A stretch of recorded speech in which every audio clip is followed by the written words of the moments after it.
Hey there, and welcome to our next course. I know it's been a while, but the new semester just started, and we have a new course which is called Creative Technologies and Motion Tracking. So in this one, we want to basically talk about how you can use the Kinect cameras or the OptiTrack system to track movements and mocap data, or how to record mocap data in a room. Let's get started with that one. So first of all, today we want to talk about the Azure Kinect product by Windows. So basically the follow-up Kinect camera after the Kinect 1 and 2. They optimized a lot of stuff though, so the tracking is way better, and you can use also Microsoft AI frameworks to optimize the bones and motion tracking. It consists basically out of different modules. So basically a 2 megapixel camera, so normal color camera, like you would have, I don't know, on mobile phones and so on, probably with a little bit better lenses and sensors, but basically the same sensor information. And then we have a 1 megapixel time of flight camera in there. Time of flight basically means that this camera is capturing how long an infrared light, or how long does it take an infrared light to go out into the room, and then during the reflection and it gets back to the sensor, this time is measured. And so by measuring a whole grid in a room, you can basically get a point cloud out of the room. Then 360 degrees microphones are included as well, so that you can also capture 360 degree sound, and acceleration sensors, so that the camera always knows in what kind of position the camera is, what kind of angle. So that helps as well to get the position of the camera itself in the room, but also of the objects the camera is tracking. In the end, you can connect this camera via USB to your PC, and then the Azure SDK or software will transform all of that into point clouds you can read out, you can use in Unity, Blender, and so on. And also there's a body tracking library which already translates that information into bones movements of, for example, 3D characters. So first of all, how can we install the camera? It's pretty straightforward. So there's like an installation guide of on Microsoft.com. So unfortunately this right now is in German, but it's pretty easy. So all you need at the beginning is, of course, the SDK. SDK means software development kit. So this is basically the bridge you need to include your Microsoft camera, for example, into development environments like Unity or other programming languages. And with the SDK, you will get the Azure Kinect viewer as well. What that is, we will check out in a second. But basically download the SDK at the beginning, and then you can go on. What we need to say at this point is probably that it's not supported for Mac. There are hacky workarounds for that, I guess. But officially you can just download it for Windows by now.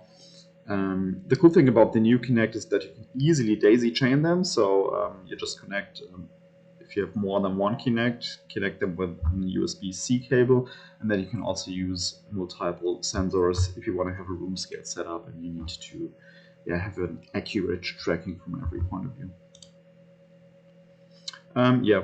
That's basically everything which is included in the Azure Kinect package. So you have a USB power cable, then you have power adapter to connect to, and then the USB cable you can plug into your computer. So let's open the viewer and check out how everything works. I need to plug in the Kinect camera as well. So If you've installed everything, you can just search for Azure or Kinect.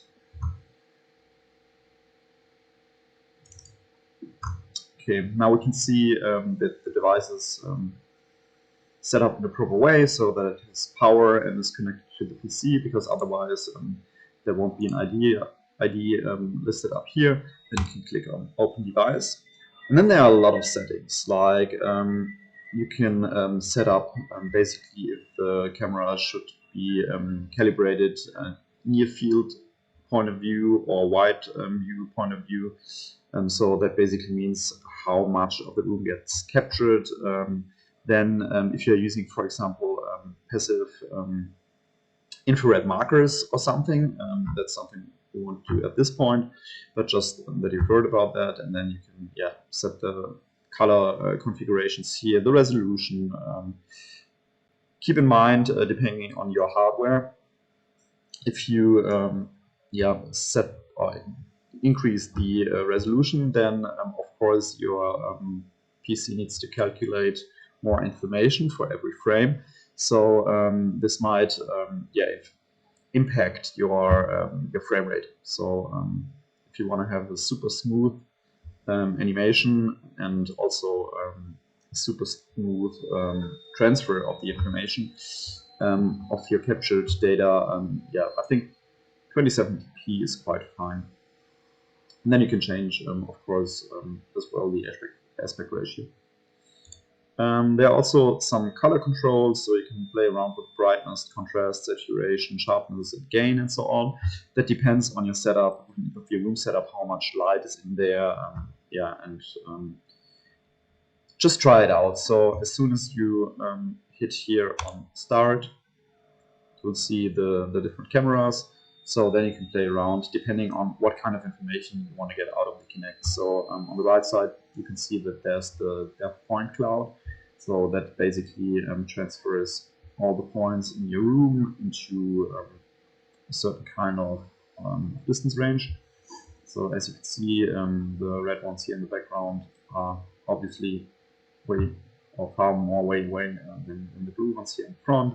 Then you have an infrared camera as well, which is detecting the infrared light in our room. So you can see that I'm emitting, so reflecting a lot of infrared light right now. Then the normal color camera, and as you can see here, the microphone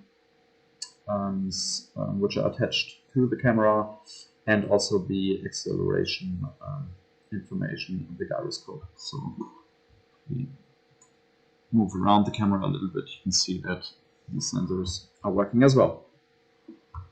Okay, then what's pretty interesting, because later on we want to use the 3D point cloud in Unity, so you can also switch here to 3D mode, and then you can already see the point cloud in a 3D environment. You can also drag and drop the whole scene by clicking onto it with the right mouse button or with the left mouse button. You can rotate everything, and as you can see, you can already look at your scene from behind. That's pretty cool. And but what we can realize as well is, if we are just using one Kinect, that of course the detailed 3D data is only captured from this side of the room. So if you want to have proper tracking result, it's always a good idea to put another Kinect camera here in the background. Okay, cool. You can also pause the whole thing and maybe change some stuff here. But if you want to change, for example, the field of view or the resolution, you have to stop everything. And then we can go now to, for example, wide field of view, start the whole thing again, and then as you can see, it's definitely more compressed. Okay, cool. So that's also a good software to test out if your camera is set up in a proper way, if all the sensors are working. So if this is working, you installed everything in a proper way. So this is something we already talked about, but just if you want to check out everything later on, this presentation will be posted as well in the description section.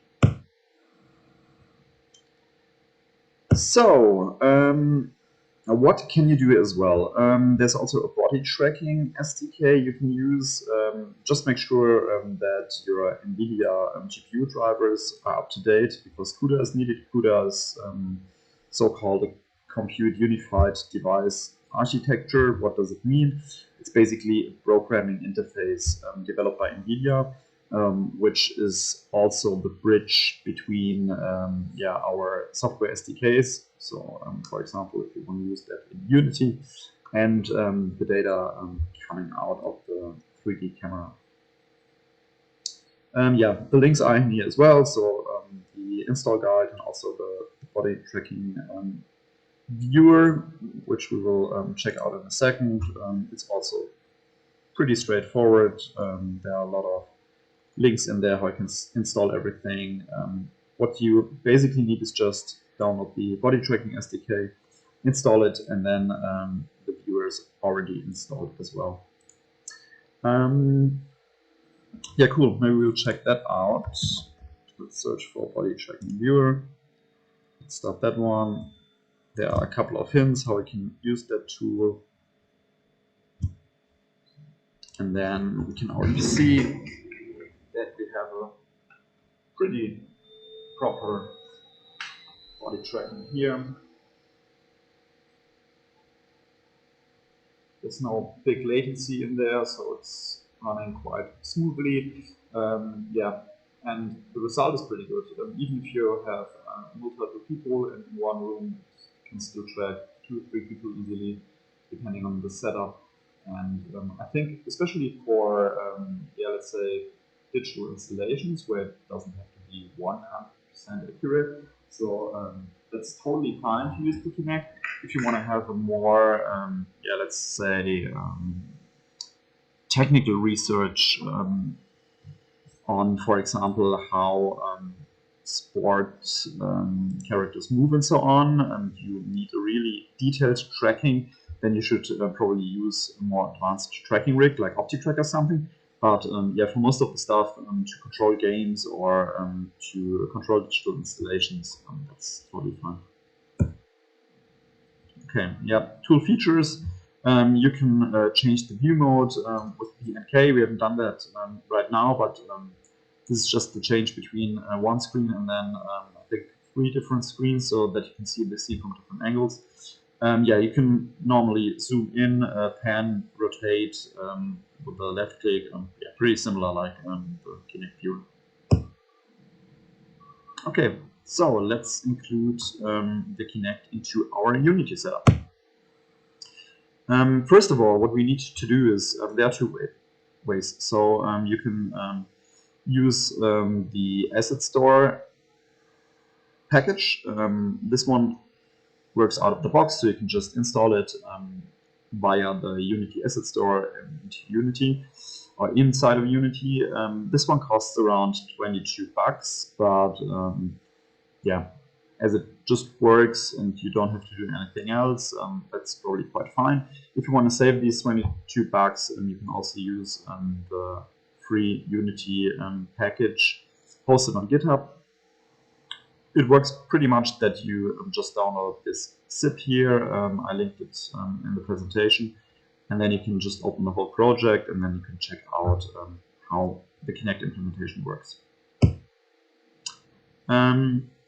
You just need to save the whole project somewhere, in my case under Workspace Unity, and then via the Unity Hub you can add the project, and then in my case I used Unity 2023.7, as there are a couple of features included, you should use 2020. I think it works for 2019 as well, but I haven't checked it out yet. Okay, so let's jump into Unity.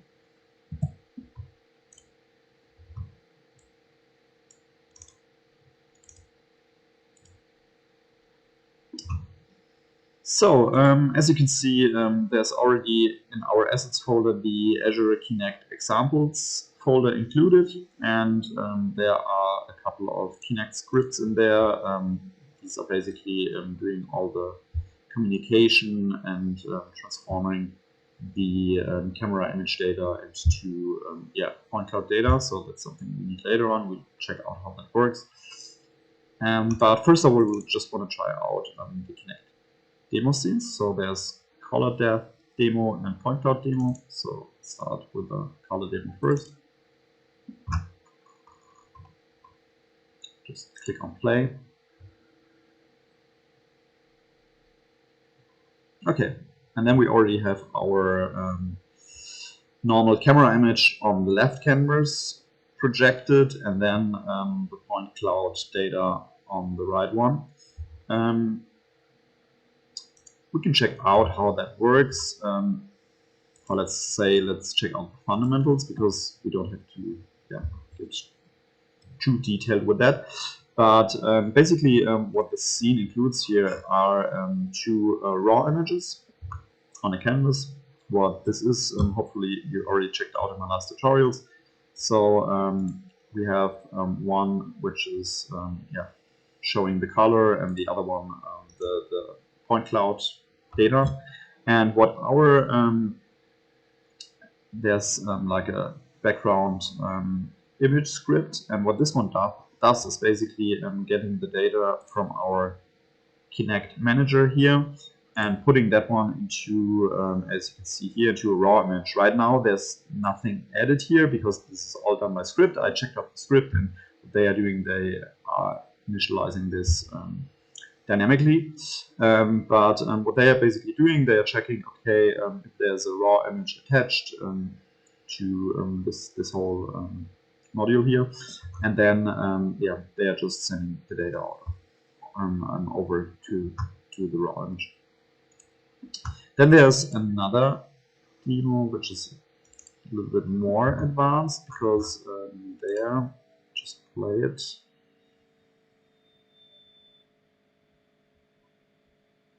We can see that there are a lot of dots in here, and in the game mode view, because you cannot rotate or something, it looks still pretty 2D-ish. But if we go into the scene mode while it's running and click on VFX point cloud, you can see that these are actual particles in a room.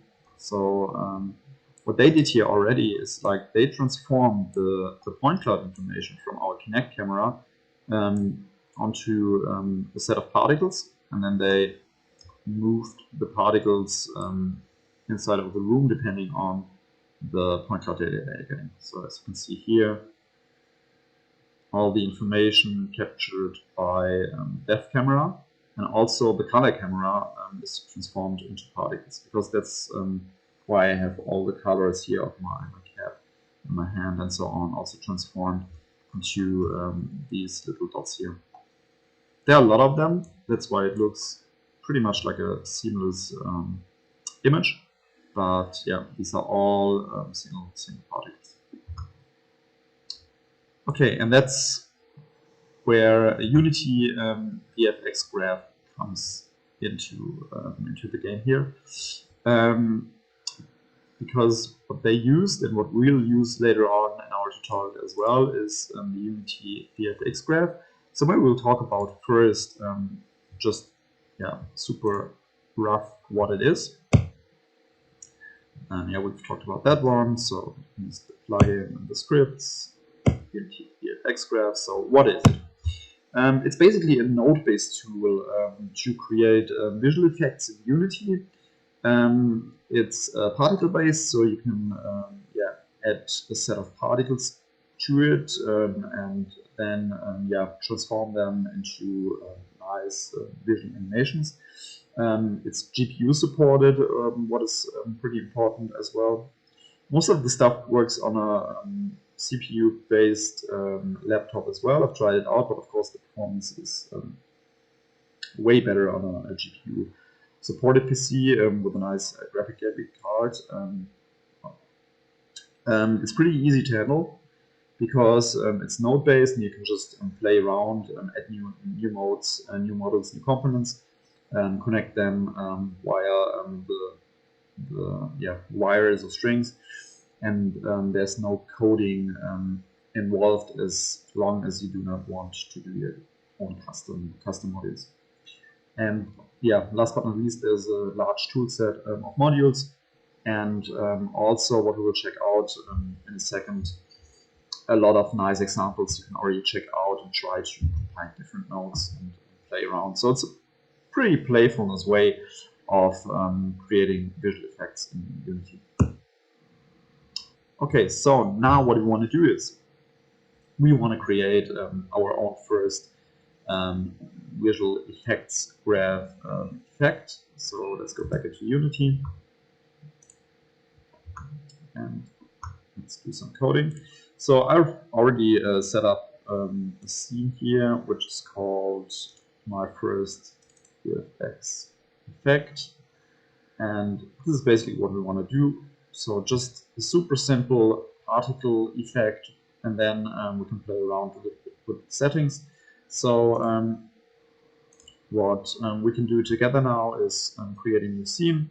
I already added a particle test scene here, which is pretty much empty, but just in case that you are not so familiar with Unity, under File, New Scene, we can add a new scene. This is just a template, so it should the lighting and the environment should be basically indoors or outdoors. So we use indoors here. This one we do not need to save. Yeah, let's just call it indoor scene by now. It's fine. And now what we want to do is create our first VFX effect. So we can go here to visual effects and then visual effect. And as you can see, it got attached to the scene like a normal 3D object. But if you hit play now, it doesn't do anything at all by now, because this is just, let's say, the container. But what we need is here an asset template, so a node. So nodes are basically what we've seen before, so we need to create our own. What we can do here to just keep our structure nicely structured in assets, let's create a VFX folder. I've already created one here. You just saw in the example scene, but we want to create our own. So right click create and then build effects here, and then click on VFX graph. Test VFX, you can call it however you want to call it, and then click here on visual effects, and then you can either use the target icon here to search for your effect, or you can also just drag and drop it in here. And then, as you can see, as our VFX node or graph has already the basic setup included, there's already something going on our scene. And the cool thing about VFX graph is that this works in real time also in the scene mode. So you can always check out, even without hitting play all the time, how our effect is looking like. If you want to change it or attach new stuff to our node here, into our graph, you can just double click on it, like you would do for Unity C# scripts, and then we can check out what the base module does. Basically, there's like a spawn module on the top, so this means that this one, it's like a bucket for particles. So right now we have a rate of 16, which is constantly available. Then we connected it with one node to the initialized particle module, and this one we can define how many particles we want to use. So right now we need a set of 32 particles, and then we can add here different modules. So blocks, it's called blocks. So if you click here on right click, we can create our own blocks. In this example, we just want to check out what's happening here. So there's one block which is setting the velocity or random velocity, and that means that there's an A and B branch the particles will go to, And so one particle will get a velocity in a random value between 0 and minus 0.33, for y 0.2, and so on. And the other one will get the other values, and that's why if we are checking out our scene here, why the particles are going pretty much in every direction, but of course a little bit of randomness in there. And then there's also a lifetime setting here. So as you can see, when we change the values here in real time, unfortunately, I'm just sharing one screen right now. So if you have two screens at home, it's easier to put all this stuff into the other screen. And here in the set lifetime random value, you can also define how long this whole particle should live. So right now it's between 1 and 3, but we can also extend that a little bit. So maybe let's put 10 here. And then, as you can see, they're even getting longer.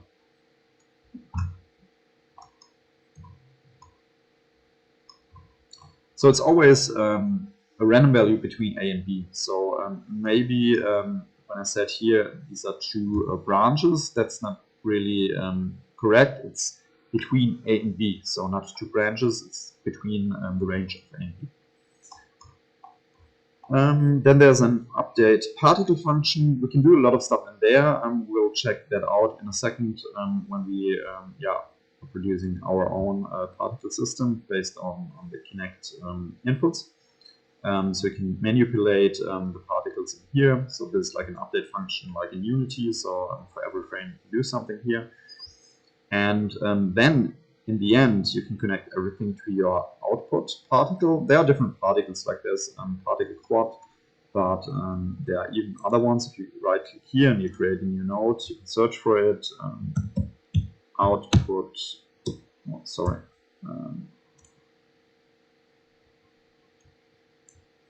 Yeah, we have to connect it, and then you see already what kind of output particles you can use here. And as you can see, there are a lot, like, and you can even put a 3D mesh into your particle, or you can just use a cube and so on. Right now here there's only an output particle quad attached, and this one you can give here a main texture. So maybe change the texture just to a PNG or a PNG dot here, and then already gets changed here. Then there's set color over lifetime. So that basically means that the color will change depending on the color range we've defined here at the bottom. And yeah, this is just super quickly explained how the VFX graph works. Talking about the main fundamentals, you can zoom in and out here with a mouse wheel or your touchpad. You can attach new nodes just by clicking here on these little dots and adding a new one. And then Unity will tell you already what kind of modules you can use here. Inside of these nodes, you can, by right-click, add new blocks. And then you can also see here, okay, I want to, for example, manipulate the size or the position, and then you can also add new modules here. There are also a lot of other features, like you can define input values. So if we define these here, in your scene you will, or in your Unity UI, you can also add your own custom numbers, for example. So for example, if you want to make these here dynamic, you can also define two values here and put it in there. But that's something more advanced we want to do in next sessions. So nothing we have to worry about right now.